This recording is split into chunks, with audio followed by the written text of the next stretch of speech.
মিরপুর চিড়িয়াখানা থেকে কোটি টাকার হরিণ বিক্রি হচ্ছে। অনেকে এই সুযোগ হাতছাড়া করছে না।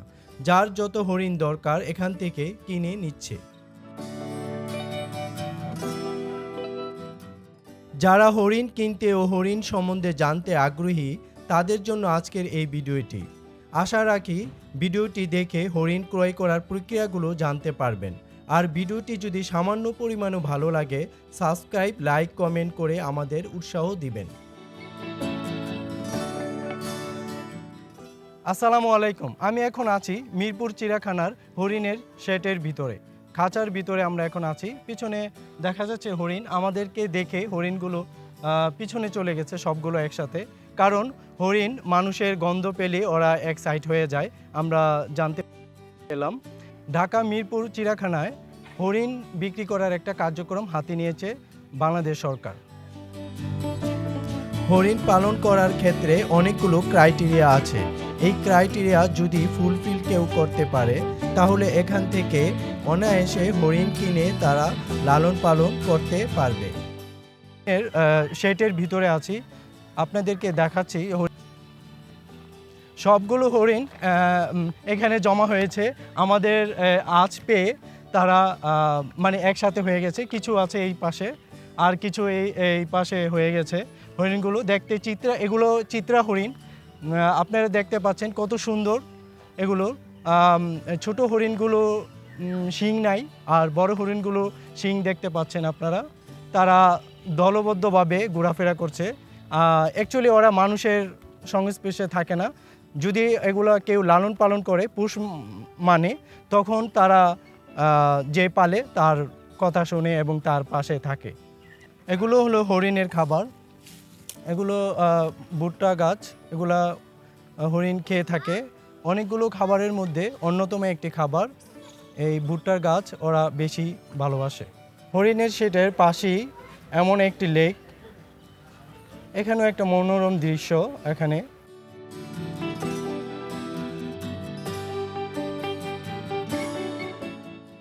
লেকের পাশেই হরিণের শেডটা।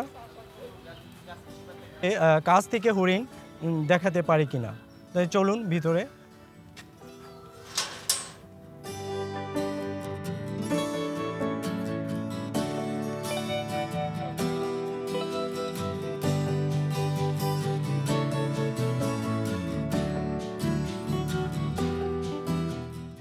যে এখানে অনেকগুলো হরিণ, এই খাঁচাটা অনেক বড়, এটা অনেক বৃহৎ আকারের। তো এখানে অনেক বড় বড় হরিণ আছে। রাতে বৃষ্টি হওয়ার কারণে এখানে এই জায়গাটা একদম কাদা হয়ে গেছে, তার জন্য আমরা নিচে নামতেছি না। এখন আমরা আরেকটি হরিণের শেডের ভিতরে যাচ্ছি। এটা হলো 1 নম্বর শেড, মিরপুর চিড়িয়াখানা ভিতরে যাচ্ছি। মানে আমার পিছনে হরিণগুলো দেখা যাচ্ছে, অনেকগুলো হরিণ। তো আমরা যদি একটু সামনের দিকে যাই, অ্যাকচুয়ালি হরিণের ধর্মই আমাদেরকে তো চেনে না, তারা আমাদেরকে দেখলে ওরা আরও দূরে সরে চলে যায়। এটা হলো 1 নম্বর শেড মিরপুর চিড়িয়াখানায়। এখান থেকে দেখেন অনেকগুলো হরিণ দেখা যাচ্ছে। এখান থেকেই হরিণ মূলত বিক্রি করে থাকেন তারা। আপনারা যদি কেউ আসেন কেনার উদ্দেশ্যে, এখান থেকে আপনারা হরিণ ক্রয় করতে পারবেন এখানে দেখে, এবং দাম দর করে আপনারা এগুলো ক্রয় করে নিজে সংগ্রহ করে লালন পালন করতে পারেন। এবং এর জন্য আছে অনেকগুলো ক্রাইটেরিয়া। এই ক্রাইটেরিয়া আপনারা যদি ফুলফিল করতে পারেন তাহলে ওরা আপনাদেরকে ছাড়পত্র দিবে এবং এখান থেকে সহজেই কিনে আপনারা বাসায় বা যেখানে আপনারা লালন পালন করবেন সেখানে আপনারা লালন পালন করতে পারবেন। জি, কথা বলছি ঢাকা মিরপুর চিড়িয়াখানার পরিচালকের সাহেবের সাথে। জি, আপনি যদি একটু আমাদেরকে জানাতেন যে আপনাদের যে হরিণ পালন এখানে রাখা আছে, আপনি তো হরিণ বিক্রি করা শুরু করেছেন, তো এখন কবে থেকে শুরু করেছেন এই বিক্রি কার্যক্রমটা? দেখুন, বাংলাদেশ জাতীয় চিড়িয়াখানা একটি বৃহত্তম বন্যপ্রাণী সংরক্ষণ কেন্দ্র। এখানে হরিণ সংখ্যা আমাদের 3টি শেড রয়েছে, যেখানে আমরা 250-র মতো হরিণ সবসময় রাখতে চাই। এই হরিণগুলোর যখন সংখ্যা বেড়ে যায় তাদের বংশবৃদ্ধির মাধ্যমে, তখন আমরা সেগুলো বিক্রির জন্য ব্যবস্থা নিয়ে থাকি। এই ক্ষেত্রে বাংলাদেশ সরকারের অনুমতিক্রমে আমরা বিগত প্রায় 6 বছর যাবৎ হরিণ বিক্রি করছি। এখানে এই হরিণ বিক্রির ক্ষেত্রে বর্তমান যে মূল্য সেটি অর্থ মন্ত্রণালয় কর্তৃক অনুমোদিত মূল্যটি হলো প্রতিটি হরিণের জন্য 50,000 টাকা। আমরা এই হরিণগুলোকে প্রায় 1 বছর বয়সী হরিণ আমাদের যারা ক্রেতা তাদের কাছে বিক্রি করে থাকি। মানে 1 বছর পূর্ণ হলে ম্যাচিউরড হলে ম্যাচিউরড হয় না, ম্যাচিউরড হয় না, জাস্ট জুভেনাইল এজ থাকে, তখনই বিক্রি করে। জি জি।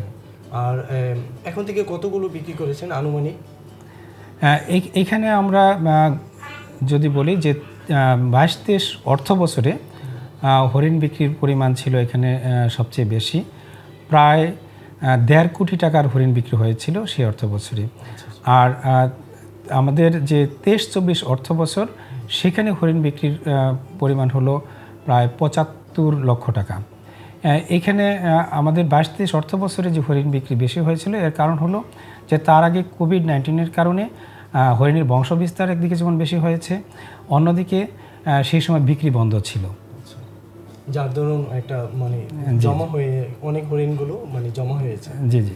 আচ্ছা, তাহলে মানে আপনারা মানে যারা কিনছে, যারা ক্রেতা যারা কিনছে তারা তো নিজের মতো করে পালবে, এটার মধ্যে কি কোনো ক্রাইটেরিয়া আছে যে পালনের জন্য কোনো ক্রাইটেরিয়া বা কোনো বিধিনিষেধ? দেখুন, হরিণ পালনের যে বিষয়টি এটি কিন্তু নিয়ন্ত্রিত হয় বন বিভাগের মাধ্যমে। বাংলাদেশ বন্যপ্রাণী সংরক্ষণ আইন 2012 এর আওতায় বন বিভাগ হরিণ পালনের জন্য লাইসেন্স দিয়ে থাকে। তাদের সেই লাইসেন্স বা অনুমতিপত্র প্রাপ্তির পর যখন কোনো ক্রেতা সেই লাইসেন্সের কপি সহ আমাদের কাছে আবেদন করেন, তখনই কেবল আমরা তার কাছে এই হরিণ বিক্রি করি।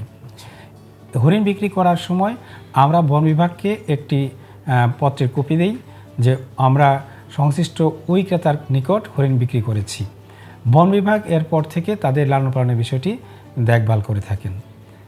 আচ্ছা আচ্ছা আচ্ছা, সেই ক্ষেত্রে যে হরিণ আপনার কাছ থেকে যদি একটু জানি যে হরিণ যারা পালবে, হরিণের মানে মূল খাবারগুলো কী কী, মানে এটা কি সহজলভ্য সবাইকে পালন করতে বা খাবার কিনতে, মানে কি খাবারগুলো কী কী? হরিণ একটি তৃণভোজী প্রাণী। এটি আমি অনেকটা বাংলাদেশে যে ছাগল পালনের সাথে আমি তুলনা করতে পারি। তার খাবার মূলত ঘাস, আমরা অতিরিক্ত হিসাবে তাকে কিছু কনসেন্ট্রেট ফিড দিয়ে থাকি এবং কিছু সবজিও দিয়ে থাকি যাতে করে তার ভিটামিন মিনারেলসের অভাবগুলো না হয়। সেই জন্য এটি লালন পালন মোটেও কঠিন না। তবে একটা বিষয় হরিণ খামারিদেরকে যেটি খেয়াল করতে হয় যে রোগব্যাধির জন্য কোনো রোগব্যাধি হলে হরিণ তো ধরাটা একটু কঠিন, সেই ক্ষেত্রে অ্যানেস্থেসিয়ার মাধ্যমে হরিণ ধরতে হয়। সেই জায়গাটিতে তাদেরকে খেয়াল রাখতে হবে, রোগ প্রতিরোধকমূলক ব্যবস্থাগুলো সবসময় নিয়ে রাখতে হবে। আর হরিণ যাতে পর্যাপ্ত দৌড়াদৌড়ি করতে পারে সেই জন্য তাদের জায়গা দিতে হবে। একটু পাহাড়ি যে অবয়ব সেই ধরনের এনভায়রনমেন্ট ক্রিয়েট করতে পারলে তাদের জন্য ভালো হয়।